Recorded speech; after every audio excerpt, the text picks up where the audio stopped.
Have you ever wondered what it's like to wake up one day and realize you've lost everything that really matters? I mean, really ask yourself, what if the life you built, the success you chased, all turned out to be empty? Trust me, this isn't just a story about business deals or penthouses. This is about love, regret, and the moments that blindside you when you least expect it. Let me ask you, have you ever thought you were doing everything right, only to discover you were completely missing the point?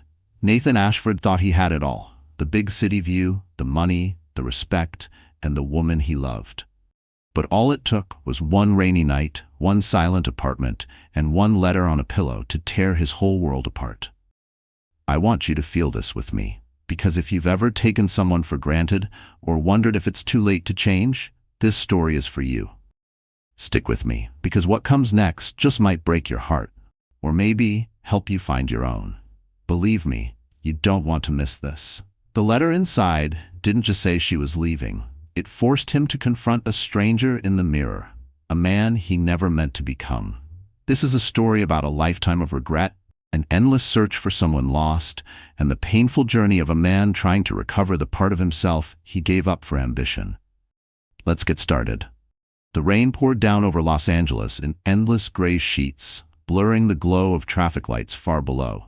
From his perch 53 stories up, Nathan looked down at the city, not as a living, breathing place, but as a machine he'd learned to control by age 38. He was a giant in commercial real estate, his name etched into the steel and glass of LA's boldest new landmarks. Nathan was a living success story, written in stone, glass, and million-dollar contracts. His penthouse was the proof, a minimalist gallery of marble, chrome, and sharp lines.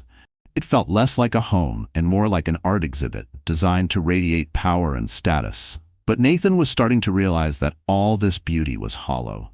The silence had grown heavier each month, an invisible weight that even the city's noise couldn't drown out. The silence came from his wife, Julia Carter. He found her in the nursery. It was the only room that felt alive, a space painted in dreamy sky blue, with a mural of gentle, smiling dolphins swimming among stars across the main wall. Julia had painted every detail herself. Each star, each wave, spoke of her patient, quiet love. She was standing there now, back to him, one hand resting on her belly, 8 months pregnant.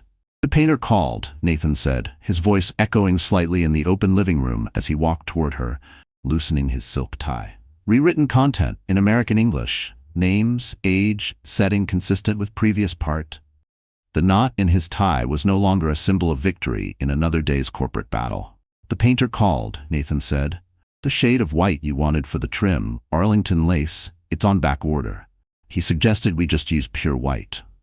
I told him to go ahead, Julia replied, still not turning around. You should have asked me, Nathan. Her voice was soft, almost a whisper, but it carried a gravity that seemed to shrink the spacious room.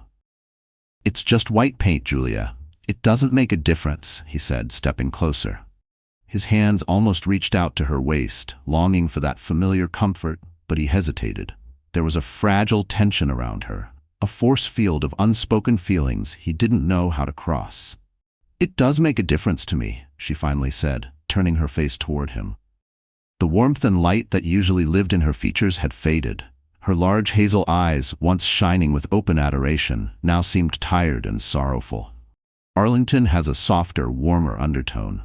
Pure white is harsh. It's cold. That word lingered in the air between them, the perfect description for the apartment, for the city outside, for the growing space between their hearts. I'll call him back, Nathan conceded, a flash of irritation passing through him. It was just paint, after all. Why did she have to turn everything into something emotional? He dealt in absolutes, profit margins and blueprints. The intricacies of her emotional world were territory he'd long ago stopped trying to chart. Don't bother, Julia said, turning back to her dolphins.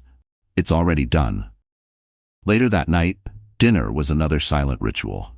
Nathan scrolled through financial reports on his phone, while Julia slowly moved a piece of grilled salmon around her plate. He could feel her watching him, sense the weight of her unspoken words, but he didn't look up. What was there to say? He'd given her everything. The penthouse, the limitless credit card, the safety of his last name. What more could she want? I went to see Dr. Thompson today, Julia said, her voice finally pulling him from a spreadsheet about leveraged acquisitions. Everything okay? He asked, eyes still glued to the screen. The baby's heart is strong. He's growing perfectly, she said, but I need to avoid stress.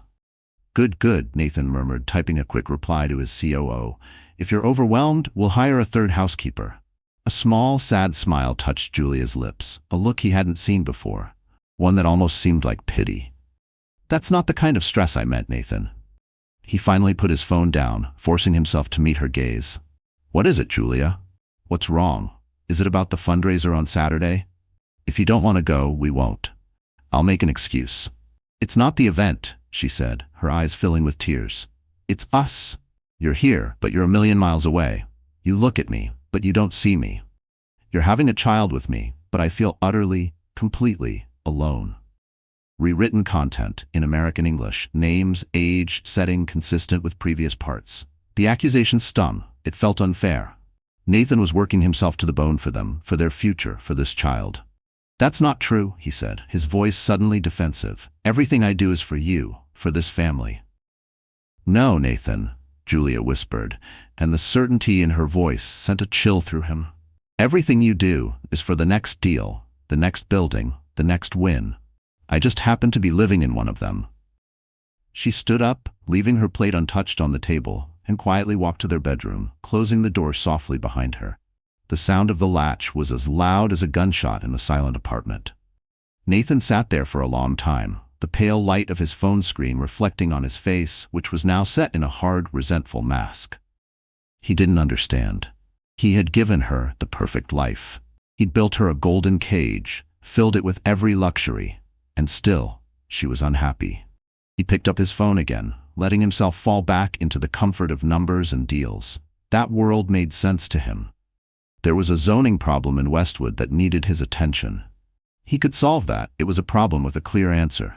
He went to bed late, sliding under the crisp, high thread count sheets. Julia was turned away from him, a silent, unmoving shape in the darkness. He didn't try to touch her. He just lay there, staring at the ceiling, the bitter taste of their unresolved argument still in his mouth. He'd make it up to her, he told himself. Once this big deal closed, he'd take her away somewhere, maybe to Hawaii. He'd buy her some new jewelry, something sparkling to distract her. He fell asleep thinking of solutions, the only way he knew how. He believed every problem could be fixed with a plan, a price, a strategy. He was wrong. Nathan woke the next morning to the harsh, cheerful sunlight of a city washed clean by the night's rain. But the silence in the apartment was different now. It wasn't heavy or oppressive, it was empty, a void. Julia's side of the bed was cold. That wasn't unusual. She was often an early riser. But the closet door was ajar, and there was a gap where her favorite suitcase had always been. A chill crept down his spine. "Julia?" he called out, his voice echoing. No answer. He moved through the silent apartment. The kitchen was spotless, untouched. The nursery door was closed. He opened it, half expecting to see her standing before the mural. The room was empty. The soft blue walls seemed to mock him. He walked back to the master bedroom, his heart thudding faster, and that's when he saw it. Propped up against the pile of pillows on his side of the bed. Rewritten content in American English, names, age, setting, consistent with previous parts. On his side of the bed was a single white envelope, plain, unadorned, with his name written in her elegant, familiar handwriting, Nathan. His hands shook as he picked it up. It felt impossibly heavy. He sat down on the edge of the bed, the mattress sighing under his weight, and tore it open. Inside he found 3 pages written on the same thick, creamy stationery Julia always used for her thank you notes. Her handwriting filled each page, and in several places he could see the faint blur of teardrops that had smudged the ink. He began to read. "My dearest Nathan, if you're reading this, it means I finally found the courage to do what I should have done long ago. I have left. Please don't try to find me. There isn't a private investigator or an army of lawyers who can help. I am not a puzzle for you to solve or a negotiation for you to win. I am a person, and I am gone. I used to love you with a fierceness that scared me. I remember the man I met at that tiny art show in Echo Park, the one who looked beyond price tags, who noticed brushstrokes, who asked me about my dreams instead of just my name. He listened. He saw me.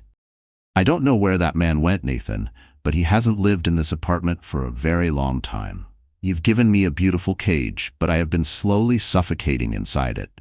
You surrounded me with luxury, but you starved me of affection. You're preparing to become a father, but you've forgotten how to be a husband. Last night at dinner, I watched you, your face lit up by the cold blue light of your phone, and I finally understood. Your heart isn't here. It's out there in the skyline, in the next deal, in your relentless pursuit of more. I can't, and I won't, bring our child into this world of emotional poverty. Our son deserves to be more than just a future heir to a real estate fortune. He deserves a father whose hands aren't always occupied with a phone, whose eyes aren't always searching through contracts. He deserves laughter, bedtime stories, and a father who is truly present, not just physically, but in spirit. When I looked at you, I knew, with a certainty that hurt deep in my bones, that you could not give him that. Not now, maybe not ever. And then there's the other reason, the one that shattered my heart and bruised my pride. I know about Sabrina Lane. I've known for months, the late-night meetings, the unfamiliar scent of perfume on your suit, the transactional coldness in your eyes when you thought I wasn't looking. Did you think I was stupid? Or did you just not care enough to be careful? I think I know the answer. She belongs to your world, the world of deals and acquisitions. I suppose, to you, it was just another merger. But that betrayal was the final key that unlocked my cage. It wasn't only my heart you broke. You broke the foundation of our family before it even began. You broke the promise we made, and for that, I can never forgive you. I've taken nothing you would see as valuable. Only my clothes, my art supplies, and the child you helped create, but never truly tried to know. Don't worry about us. We'll be safe. More importantly, we'll be free. Maybe someday, you'll look around at your kingdom of glass and steel and see just how empty it is. Maybe you'll remember the man who loved art and dreamed of more than just real estate. Maybe you'll feel a fraction of the regret I have for what we've lost. Goodbye, Nathan. Julia. The pages slipped from Nathan's numb fingers and scattered onto the floor. The world seemed to shift beneath him. Sabrina Lane, it had meant nothing. Just a meaningless, stupid distraction. A transaction exactly as Julia had described. How could she put that on the same level as everything else? How could she walk away over white paint in a meaningless affair? The initial shock was quickly replaced by a wave of pure, raw anger. How dare she? He would find her. He would drag her back. He'd fix this. He snatched up his phone, thumb hovering over the contact for Ron Callahan, the best private investigator money could buy. This was just another problem, a bigger, more complicated one, but a problem all the same. He stood and stalked to the window, staring down at his city, his domain, but for the first time, it didn't look like a machine he'd mastered. It looked cold, indifferent, like a maze. He caught his own reflection in the glass. A powerful man in a multi-million-dollar penthouse. And behind that reflection, he could see the empty nursery, the pale blue walls, and the ghost of a woman who had seen him more clearly than he had ever seen himself. A shudder of regret, so deep it felt physical, ran through him. The anger started to curdle into something else, something cold and terrifying. Fear. He'd just lost something that didn't belong on any balance sheet. And for the first time in his life, Nathan Ashford had no idea how to get it back. The next 48 hours blurred by in a haze of controlled fury. Nathan moved through his routines with the ruthless efficiency of a man orchestrating a hostile takeover. Except his target was his own wife. "I want her found, Ron," Nathan barked into his phone, pacing the living room like a caged panther. The letter still lay on the marble coffee table, a constant, burning accusation. "I don't care what it costs. I want to know where she is, who she's with, and what she had for breakfast. I want her found yesterday." On the other end of the line, Ron Callahan, a former LAPD detective, calm and methodical, never impressed by Nathan's wealth, paused. "Nathan, this isn't a corporate espionage case. Rewritten content in American English, names, age, setting consistent with previous parts." "Ron," Nathan said, his voice a low, gravelly counterpoint to Nathan's hysteria, "she's your pregnant wife. She's a private citizen. She hasn't broken any laws by leaving." "She took my son," Nathan roared, his words echoing through the sterile emptiness of the apartment. "She took my son. She took her son," Ron corrected him gently but firmly. And from the sound of it, she left you a detailed explanation as to why. Have you considered that finding her might not be the answer right now? Just find her, Nathan snapped, hanging up before Ron could say another word. He didn't hesitate. He unleashed every resource at his disposal. He had his legal team monitor for any large withdrawals or credit card use. Nothing. He had his tech security expert, a wiry genius who commanded an outrageous retainer to keep Nathan's company safe from hackers. Try to trace her digital footprint. Nothing. Her social media accounts were wiped, her email was deactivated, her phone number disconnected. The digital life Julia had built as Mrs. Julia Ashford was methodically, expertly erased. A chill crept down Nathan's spine. This wasn't some impulsive, emotional decision.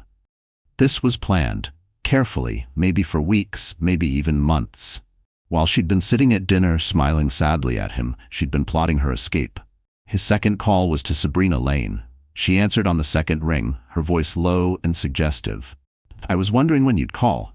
I've got the preliminary renderings for the Wilshire Tower lobby. It's over, Nathan said, his voice flat and cold. There was stunned silence. What? What are you talking about? We have a meeting tomorrow. Not the project, us. Whatever this was, it's over. Don't call me again unless it's about work. Nathan, wait, she started, her tone shifting from seductive to sharp. You can't just... He hung up on her too. Then he swiped her contact and deleted it from his phone, a hollow, symbolic gesture. For a second, he felt a fleeting, pathetic sense of accomplishment, as if deleting this one messy mistake could somehow undo the devastation. But Julia's words from the letter echoed in his head. Did you think I was stupid, or did you just not care enough to be more careful? The truth was, in those moments, he hadn't thought of her at all, and that was the real crime. Days turned into a week. Rewritten content, in American English, names, age, setting, consistent with previous parts.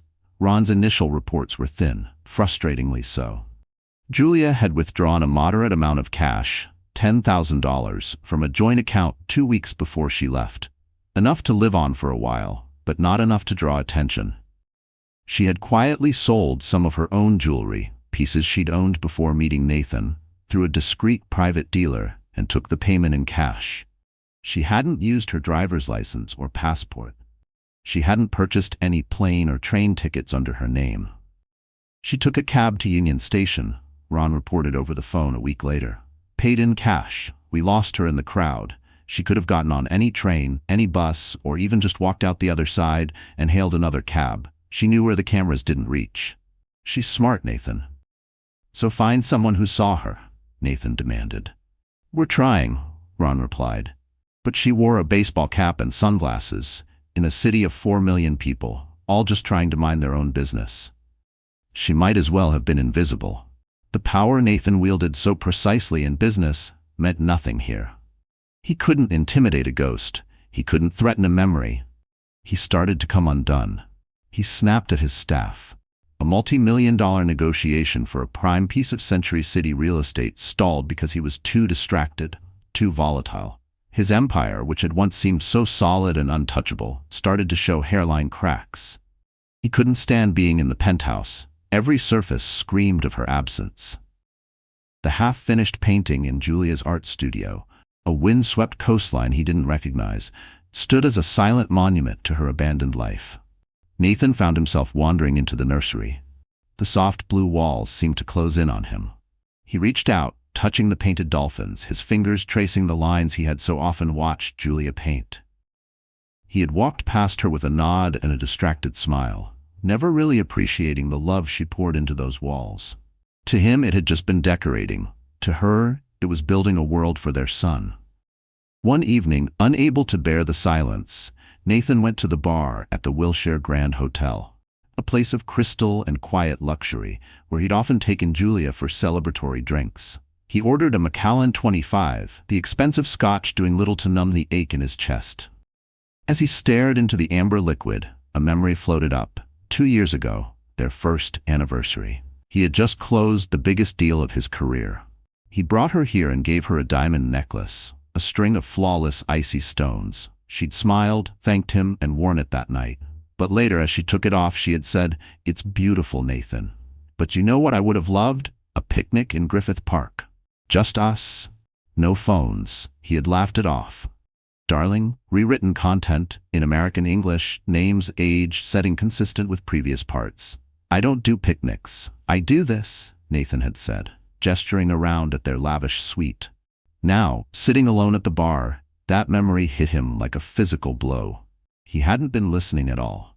Julia had been speaking a different language, the language of connection, of simple moments, while Nathan only knew the vocabulary of business transactions and grand gestures. He'd been trying to buy her happiness when all she'd wanted was his time. A month after she disappeared, Ron finally called with a possible lead. A woman matching Julia Carter's description had been spotted in a small town in Northern California, buying art supplies. Nathan's heart leaped. Within the hour, he was in his car, a sleek black Tesla, heading north, frantic hope clawing at his throat. He drove for 4 hours, the city skyline shrinking in his rearview mirror, replaced by the rolling green hills of wine country. He arrived in the charming town of Willow Creek, a place with covered bridges and quaint, old-fashioned storefronts. It felt like another world. It felt like a place Julia would love. Ron had given him the name of the art supply store. Nathan walked in, the bell over the door chiming softly. An older woman with kind eyes and paint-stained hands looked up from behind the counter. Nathan showed her a photo of Julia, smiling on the beach at Santa Barbara, the sunlight tangled in her hair. The woman studied the photo. Yes, she said after a moment. A woman who looked like this was in here about 3 weeks ago. She was lovely, very quiet. She bought a lot of oils, mostly blues and grays. Did she say where she was staying? Where she was from? Nathan asked, his voice tight with hope. The woman shook her head. No, she paid in cash, but she did talk for a moment about the light. She said she was searching for a place where the light was just right. That city light was too harsh, too artificial. The woman studied him, her gaze perceptive. Are you her husband? Yes, Nathan said quietly. I need to find her.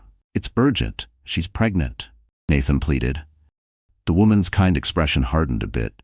Son, the look in that woman's eyes, it was the look of someone running from something, not to something. Sometimes the best thing you can do for someone you love is let them go. Nathan's hope collapsed, leaving him hollow. He thanked her and stepped out, the bell over the door marking his lonely retreat. He spent the rest of the day driving through the winding Northern California backroads, searching every passing face, every remote farmhouse, hoping for a miracle. There was none. It was a dead end. She had only passed through, a ghost moving on to somewhere else. Driving back to Los Angeles that night, defeat settled into Nathan's bones, cold and heavy. The frantic energy from the first days of the search faded, replaced by a dull, gnawing despair. The highway lights blurred around him, and every mile closer to home felt like sinking deeper into an unfamiliar fog. For the first time in years, Nathan found his hands shaking on the steering wheel, not from anger but from something rawer, closer to fear. He replayed every conversation, every detail he'd missed, haunted by the realization that maybe he'd never really seen her at all. He wasn't just losing his wife. He was losing his sense of self. The man who could solve any problem, who could bend the world to his will, was powerless. He returned to his silent, marble tomb of an apartment. For the first time, he didn't see it as a symbol of success. He saw it for what it truly was, a cold, empty museum of a life he'd failed to live. He noticed the unwatered orchid on the console table, its petals wilted and brown. Julia had loved that orchid. He had never once thought to water it. It was such a small, stupid thing, but in that moment, the dead orchid seemed like the perfect metaphor for his marriage. He had given the beautiful vase, the expensive apartment with the perfect view, but neglected to give it the one thing it needed to survive. Nathan collapsed onto the ridiculously expensive Italian sofa, not out of anger, but out of profound, soul-crushing emptiness. He stared into the darkness, his mind racing in circles that led nowhere. That night, for the first time since childhood, Nathan found himself afraid to sleep. He tossed restlessly, the city's distant sirens failing to drown out the echoes of his own thoughts. At dawn, he sat on the edge of the bed, rubbing at tired eyes, feeling more alone than he ever had in his life. The search was futile because he was looking for the wrong thing. He wanted to find her, her location, a dot on a map. But the real loss, The thing he had to find was something inside himself. And he was starting to suspect that maybe it wasn't there anymore. The failure in Willow Creek marked a turning point. The frantic outward search, fueled by anger and desperation, slowly burned itself out. What replaced it was a torturous inward journey. Some mornings Nathan would wander through Griffith Park alone, letting the chill autumn wind bite at his face. He watched strangers laughing, families gathering under trees, and felt a desperate longing for a sense of belonging he'd never known. The contrast between the warmth outside and the cold within him was almost too much to bear. Autumn leaves changed from green to gold to brittle brown, carpeting Griffith Park in a melancholy blanket. The city dressed itself up in festive holiday lights, but for Nathan, the cheerful glow only made the darkness inside him seem deeper. His professional life, once the bedrock of his identity, became unbearable. The thrill of the deal was gone. He'd sit in boardrooms, surrounded by men who spoke his old language of leverage and acquisition. But their words sounded like meaningless static. Nathan would stare out the window of his corner office at the skyscrapers he'd helped build and feel nothing but a hollow echo. He was the architect of a world he no longer wanted to live in. Nathan's business partners grew worried, whispering about his sudden distraction, his uncharacteristic lack of ruthlessness. For the first time, the Ashford empire looked vulnerable. Nathan stopped trying to fill the silence of his apartment. He let it consume him. He let go of 2 of the 3 housekeepers, craving solitude in his self-imposed exile. He began to see the penthouse through Julia's eyes. He noticed the cold, impersonal art he'd purchased as investments, not for their beauty. He saw furniture chosen for its brand name, not for comfort. He saw vast, empty rooms where laughter should have lived. His evenings weren't spent reading Ron Callahan's reports, which had dwindled to nothing, but instead with the ghost of his wife. Nathan began a new kind of search, not for her physical presence, but for her soul. There were nights he didn't turn on any lights, letting the apartment remain cloaked in shadow, as if hoping the darkness might let her spirit slip back in. The city noise outside felt far away, unreal, drowned by the thick quiet he could neither break nor escape. He sometimes caught himself murmuring apologies into the empty rooms, his voice sounding unfamiliar and fragile. He started in her art studio. The room at the far end of the penthouse had always been Julia's sanctuary. Sunlight poured in from a skylight he'd installed at her request. He used to think it was just an expensive luxury. Now he realized it had been her lifeline. Nathan ran his hand over her easel, the wood worn smooth by years of use. He remembered passing the door so many times, never bothering to stop, never asking what she was working on, always assuming he'd have time to see it later. Now that indifference ached inside him like a bruise. He looked at her canvases stacked against the wall, mostly landscapes, moody, atmospheric scenes of stormy skies and wild oceans. He'd always dismissed them as a hobby. But now he saw the raw, untamed emotion in every brushstroke. He saw her loneliness, her yearning for something wild and real, a stark contrast to the sterile, ordered life he'd given her. He stood there for a long time, unable to move, the weight of regret almost physical. He thought of his own childhood, a father always absent, a mother emotionally distant, a house filled with silence and expectation. Nathan had promised himself he would build something different, something warmer, but somehow had become exactly what he feared. The realization made his knees weak. On a small wooden desk in the corner, he found what he didn't even know he was searching for, a leather-bound journal. It wasn't a daily diary, but a collection of thoughts, sketches, and scraps of poetry pasted between the pages. His hands trembled as he opened it. Reading it felt like a profound violation, but he couldn't stop. It was the only way left to hear her voice again. The earliest entries were filled with light and hope that pierced him to his core. October 12th. Met a man named Nathan tonight. He has the most intense eyes, like he's always searching for answers. But when he looked at my paintings, he fell silent.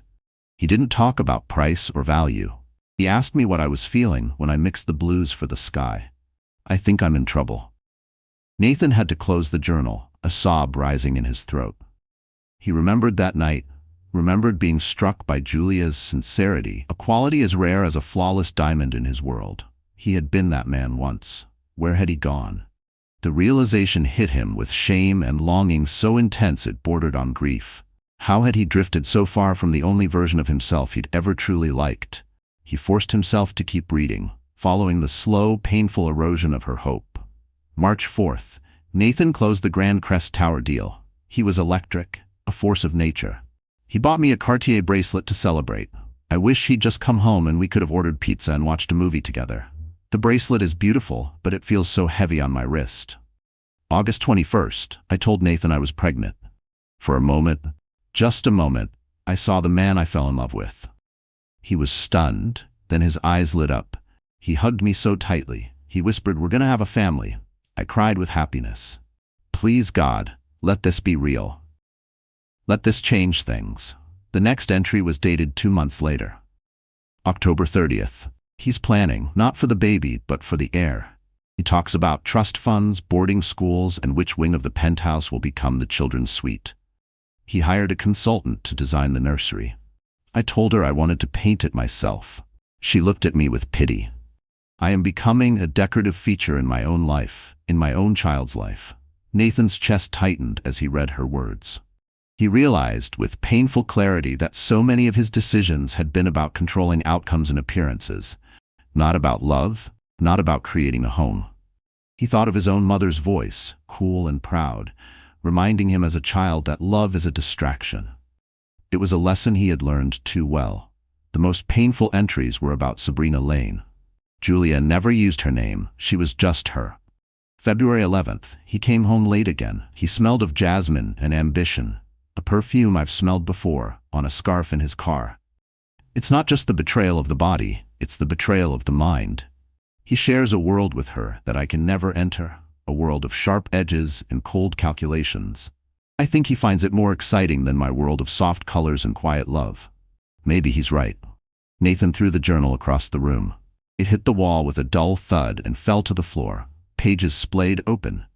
He was gasping for air, the weight of his own cruelty pressing down on him, suffocating him. He hadn't just been negligent, he'd been actively cruel in his blindness. He'd taken Julia's light, and ounce by ounce, he'd extinguished it. He buried his head in his hands, shaking. A wave of helplessness washed over him, a fear that he was broken in ways he could never fix, that he was trapped in a cycle he would never escape. For a moment, Nathan wished he could vanish entirely. Just stop existing, if only to be free from the pain of knowing what he had done. The baby's due date came and went in late November. Nathan spent the day locked in the apartment, drinking himself into a stupor. He imagined her somewhere, in a hospital, alone and scared. He pictured her holding their son for the first time. His son, a boy he had already named in his mind, Alexander. A strong name, a founder's name, he'd once told Julia. She had only smiled sadly and said, "I like Orion." Now he wondered what she had named their son. Was he Alexander or was he Orion? Not knowing was a unique kind of torment. The new year arrived, a time for resolutions, but Nathan had none to make. His only resolution was to finally understand. He picked up the journal again. The last entries were a chilling descent into hard-won resolve. March 18th. I can't do this anymore. I saw my reflection today and didn't recognize the woman staring back. Her eyes were empty. My son kicks inside me, a vibrant, powerful life force. He deserves a mother who is alive, not a ghost haunting a penthouse. I can't let him be born into this gilded cage. He will not learn that love is a transaction and silence is a currency. April 5th, I've started to make a plan. It's terrifying, but the thought of staying is even more terrifying. So I am erasing myself bit by bit so I can be reborn somewhere else, for him. I will take him to a place with a wide open sky, a place where he can hear the ocean and feel the wind, a place where his mother's smile is real. The final entry was just one devastating line. April 29th. Goodbye, Nathan. I hope one day you forgive yourself. I don't know if I can. Finally, Nathan understood. This hadn't been an act of revenge. It was an act of survival. Julia hadn't run from him out of anger. She'd run to save herself and their child. The battle inside him reached its peak, the arrogant executive and the broken man locked in war. For months, he had mourned his loss, his pride, his shattered sense of control. But now, for the first time, he began to mourn for her. He mourned the pain he'd caused, the happiness he'd stolen, the beautiful, hopeful heart he had broken so carelessly. His regret was no longer just a selfish ache. It had transformed into a deep, empathetic sorrow. And in that shift, a sliver of light pierced the darkness he'd created for himself. The rage faded. The desperation faded. All that remained was a vast, silent ocean of remorse. He knew he had to change, not to win Julia back. He had lost that right forever. But to honor the man she had once believed he could be, Nathan picked up the phone. This time, he didn't call Ron. He called the director of his foundation, the charitable arm of his company, which he'd always treated as a tax write-off and a PR tool. "Elijah," Nathan said, his voice rough but steady, "we're making some changes. Big changes.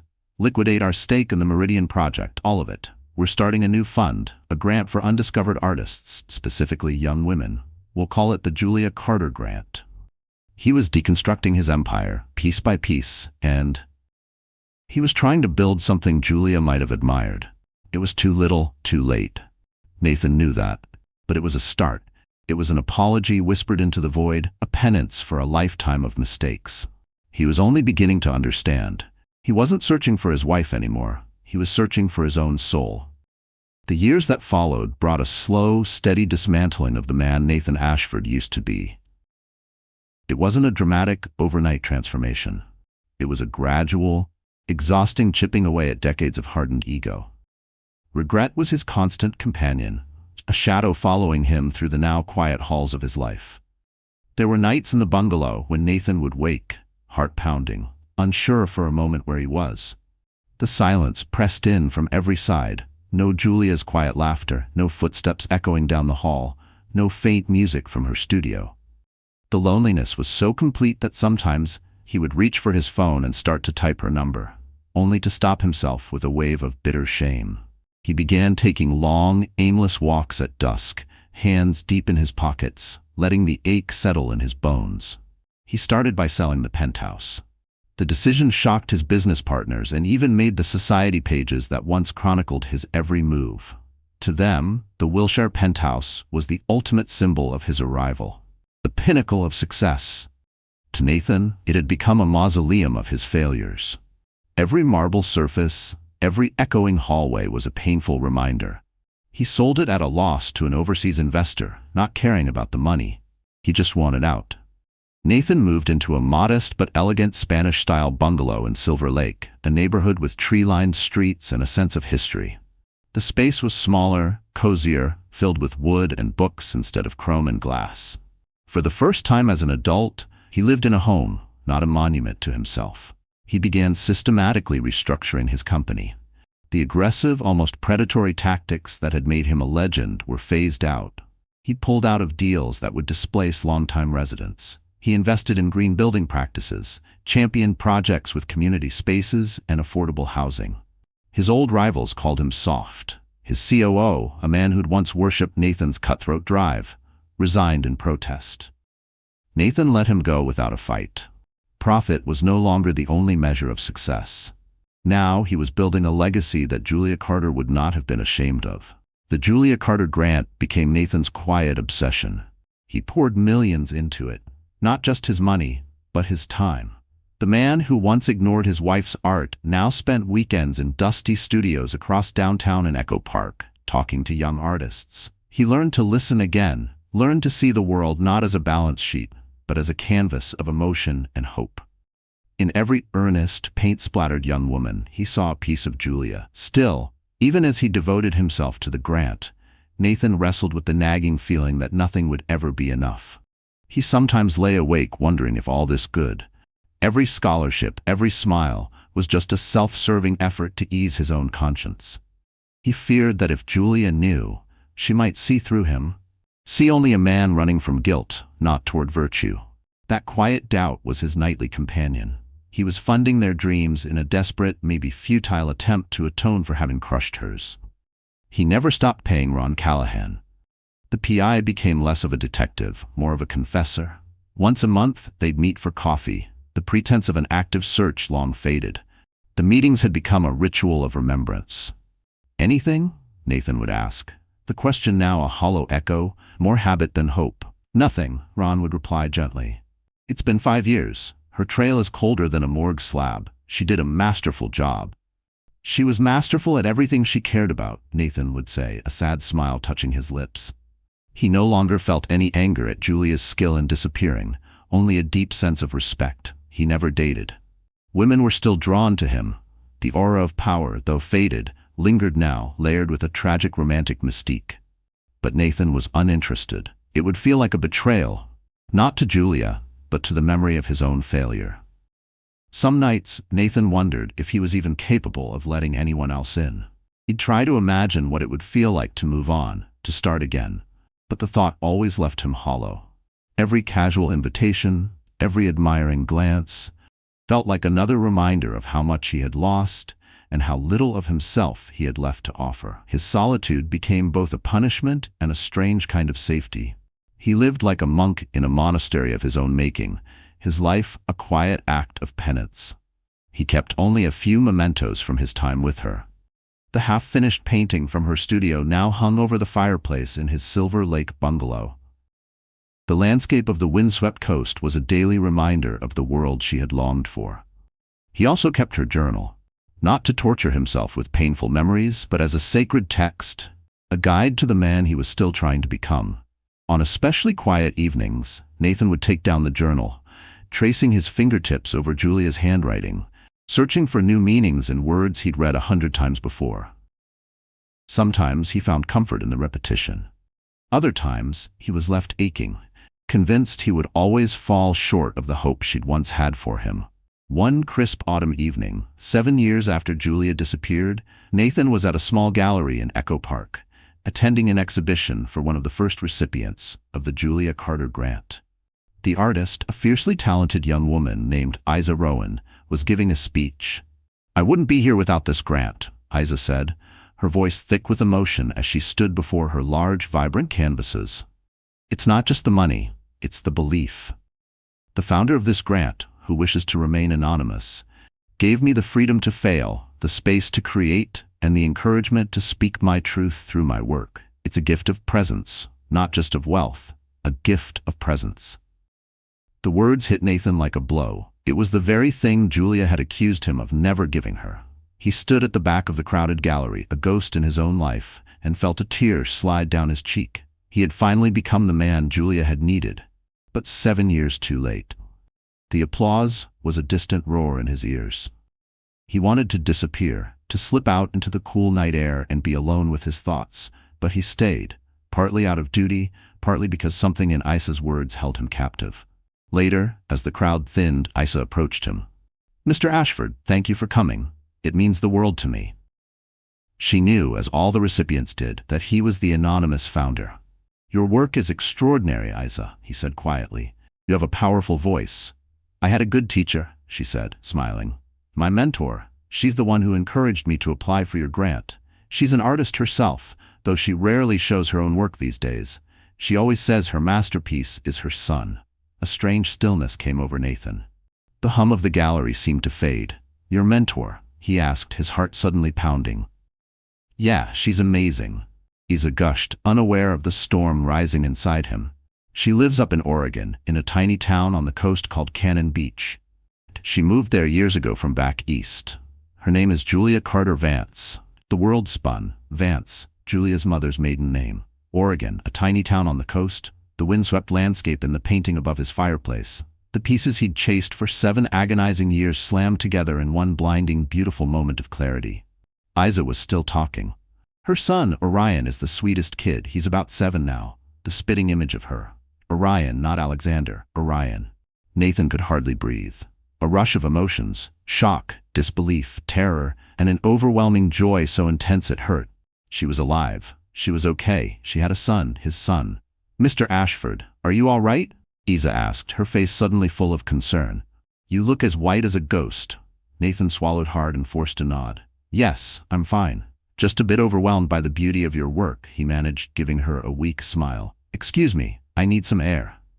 He slipped out of the gallery and onto the cool Echo Park street, his legs unsteady.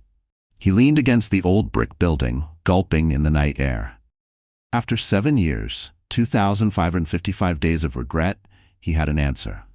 A location, Cannon Beach, Oregon. The old Nathan would have been on a private jet within the hour, descending on the town with a team of lawyers to claim what was his. He would have made demands, asserted his rights, torn apart Julia's peaceful world out of his own need for reunion. But he wasn't the old Nathan anymore. He stood there on the sidewalk, the city lights blurred by tears, and faced the true test of his redemption. What do you do when you finally find what you've mourned for a lifetime? He knew he had no rights. He'd abandoned them in a storm of neglect and betrayal.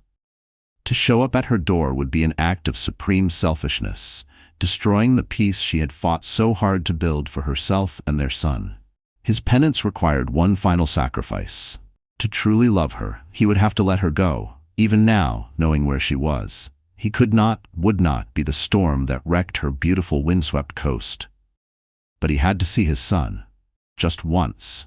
He had to see the boy whose very existence had reshaped his own soul. Nathan would go, not as a father, not as a husband, but as a ghost. He would see, and then he would disappear, leaving Julia to the life she had chosen. It was the only way to prove he had truly changed. The only way to finally forgive himself. The flight to Portland was the longest 3 hours of Nathan's life. He flew commercial, wedged into a window seat in coach. The anonymity was oddly comforting. The man who'd once crossed the country in a private jet, now just another face among strangers, watching America pass below him, knowing nothing of their lives. From Portland, he rented a nondescript sedan and drove west toward the coast. The city sprawl gave way to dense forests, the air cooler, scented with pine and salt, as he neared the ocean. The sky opened up, a vast moody canvas of gray and silver, just like the skies in Julia Carter's early paintings. Nathan felt as if he were driving straight into her art, into her soul. Cannon Beach was even more beautiful and understated than he'd imagined. Weathered cedar-shingled houses nestled among windswept trees, art galleries, and cozy independent bookstores lined the main street. In the distance, the iconic Haystack Rock rose out of the mist, a silent, ancient guardian. This was the world Julia had chosen for herself. A world of nature, art, and quiet community. It was the exact opposite of his glass and steel penthouse back in Los Angeles. Nathan didn't know what he was going to do. He had no plan beyond seeing, beyond observing. Each night in the motel, he sat by the window and listened to the sound of distant waves, his thoughts circling endlessly. His hands shook when he held a cup of coffee in the morning. He couldn't remember the last time he'd felt so afraid. Part of him wanted to run, to drive back to Portland and pretend he'd never come. But the other part, the part that knew this was his final reckoning, kept him rooted there, waiting for a glimpse of the life he'd lost. He checked into a small, unremarkable motel at the edge of town, using a fake name. For 2 days, he existed as a ghost. He wandered the misty beaches, the cold sand crunching under his shoes, watching the waves crash in their eternal rhythm. He was terrified he'd see her, and terrified he wouldn't. From the friendly owner of the local coffee shop, he learned there was a small community art fair at the town hall that weekend. The whole town comes out for it, the owner told him. Even Julia Carter Vance usually puts a piece or two in. Her work is incredible. Keeps to herself mostly. Her and her boy, Orion. Lovely people. Nathan's heart hammered in his chest. Her and her boy, Orion. The day of the art fair was overcast and windy. Nathan wore a simple jacket and a baseball cap, keeping his face in shadow, his heart pounding in his throat. As he walked to the town hall, he rehearsed a dozen scenarios in his mind. What if she saw him? What if Orion recognized him? Each possibility seemed impossible, unbearable. He nearly turned back twice, only to force himself onward with the single thought, "You owe them this much. You owe them your respect." The town hall was warm and bright, filled with the murmur of conversation, the smell of cider, and a riot of local creativity. Handmade quilts, intricate pottery, and vivid photographs of the coast. And then he saw it. In a quiet corner, away from the main aisle, a single large canvas. It was unsigned, but he'd know those brushstrokes anywhere. It was a painting of Haystack Rock at sunrise, but the true genius was in the foreground. On the beach, a small boy with a mop of dark curly hair held his mother's hand. They were painted from behind, 2 small figures, gazing out at the vast beauty of the world. It wasn't just a landscape. It was a portrait of love, of safety, of a world complete in itself. Nathan's breath caught in his throat, the room spinning a little as he took in every detail. For a moment he forgot why he'd come at all, forgot his own name, his own failures, lost in the undeniable proof of the happiness she'd built without him. Nathan was so absorbed he didn't notice the small child darting past him laughing, or the voice that called out, "Orion, slow down." It was her voice, older, richer, but still unmistakably Julia. Nathan's blood ran cold. He froze, gripping the edge of a display table for support. He forced himself to turn, slowly, carefully, and there she was. She was more beautiful than he remembered. The years had been kind to her. There were new lines around her eyes, but they were lines made by laughter. The weary sadness that had haunted Julia in Los Angeles was gone, replaced by a calm, self-possessed serenity. She wore simple jeans and a worn wool sweater, her hair tied back in a loose ponytail. She was radiant. She was whole. And next to her, clutching a cookie, stood the boy from the painting. He had Julia's hazel eyes and gentle smile, but Nathan's dark, curly hair and the determined set of his jaw. He was a perfect, heartbreaking fusion of them both. He was Orion. Orion looked up, and for a brief, random second, his eyes met Nathan's from across the room. It was like looking at a ghost, a life Nathan might have had. The boy, of course, saw only a stranger, and quickly turned back to his mother, tugging on her sleeve. Julia laughed, a sound so pure and beautiful it broke Nathan's heart all over again, and knelt to wipe a smudge of chocolate from her son's cheek. In that simple, maternal gesture, Nathan saw a universe of love and contentment, a world he had no part in and no right to disturb. For a moment, Nathan's breath caught. His chest ached with longing and an odd, bittersweet pride. He wondered if Orion ever asked about his father, if Julia ever spoke of the life they left behind. Did the boy know how fiercely he was loved, even by a man who could never claim him? The question pressed heavily on Nathan's heart, but he forced himself to accept that some answers weren't his to have. This was it, the moment of truth, the final test of his 7-year penance. He could walk over, he could say her name, he could shatter her peace and throw a storm of confusion and pain into his son's life, or he could leave. In those few seconds, Nathan felt the full weight of every choice he'd made, the good intentions, the selfish mistakes, the love that had twisted itself into regret. He wished, fiercely, that he could go back and do it differently, but there was no way to undo what had been done. All he could do now was let Julia and Orion keep their happiness, uncomplicated, untouched by his ghosts. He looked at her, really looked at her, one last time. He saw her happiness. He saw the beautiful life she had built from the ashes of the one he had destroyed. And he knew, with a certainty that was both devastating and freeing, exactly what he had to do. His redemption wasn't in being with her. It was in loving her enough to stay away. As he turned to leave, Julia's head lifted as if she sensed a shift in the room. Her eyes scanned the crowd, a flicker of curiosity, maybe even recognition on her face. For one heart-stopping moment, their gazes locked across the crowded room. He saw a flash of confusion, a slight widening of her eyes, a tilt of her head as if trying to place a familiar ghost. There was no anger, no fear, just a spark from a long-forgotten past. Nathan held her gaze for a single silent beat. He gave her the smallest, almost invisible nod. It was an apology, a farewell, a blessing. Then he turned and walked out of the town hall, out of the art fair, and out of her life. For good. He didn't look back. He got in his rented car and drove away from Cannon Beach, the image of his son's face and Julia's peaceful smile seared into his memory. His lifetime of regret was not over. It was a scar he would always carry. But as he drove back toward the airport, a deep, quiet peace settled over him. For the first time in 7 years he had lost his wife and son, but he had finally found himself. He had become a man worthy of their memory, and that, in the end, was its own kind of salvation. Before Nathan left Portland, he did one last thing. He called his lawyer and arranged for the creation of an anonymous, irrevocable trust fund in the name of Orion Vance. It was a small fortune, enough to ensure Orion would never want for anything. There were no strings attached, no way to trace it back to Nathan. It was a final, silent gift from a father his son would never know, a ghost's provision. At last, Nathan whispered, "I'm sorry." Nathan Ashford's story isn't about getting the girl back. It's about the devastating consequences of taking love for granted and the agonizing, lifelong journey toward redemption. He lost everything he thought he didn't need. only to realize it was all that ever mattered. His journey teaches us that real change isn't about grand gestures to win someone back, but about the quiet, painful work of becoming someone worthy of the love you lost. It's a raw, honest look at regret, and the difficult truth that some mistakes can't be fixed, only atoned for. Absolutely, let's talk about the big life lessons from Nathan Ashford's journey.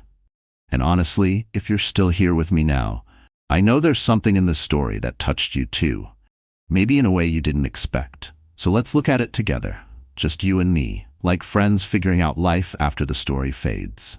What Nathan's story shows us is that real happiness and connection are never found in what you own or achieve, but in the love and presence you give. It's about the risks we take when we chase success at the cost of what matters most, and how sometimes by the time we realize it, it's too late to get those moments back.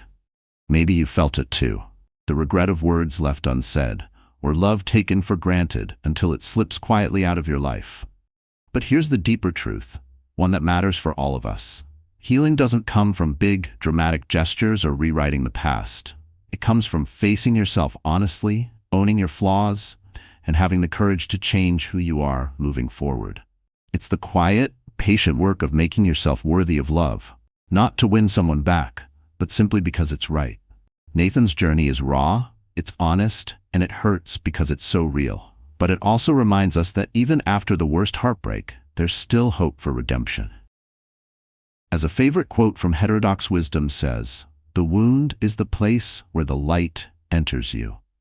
Rumi. So if this story moved you, even a little, please like, share, and subscribe to our channel. Tell us in the comments, what part of Nathan's story hit closest to home for you? Who would you call, or what would you change if you realized today was your turning point? Because maybe, just maybe, the real gift is knowing it's never too late to start again. Thank you for being here. And remember, healing starts with a single, honest step. Let's take it together.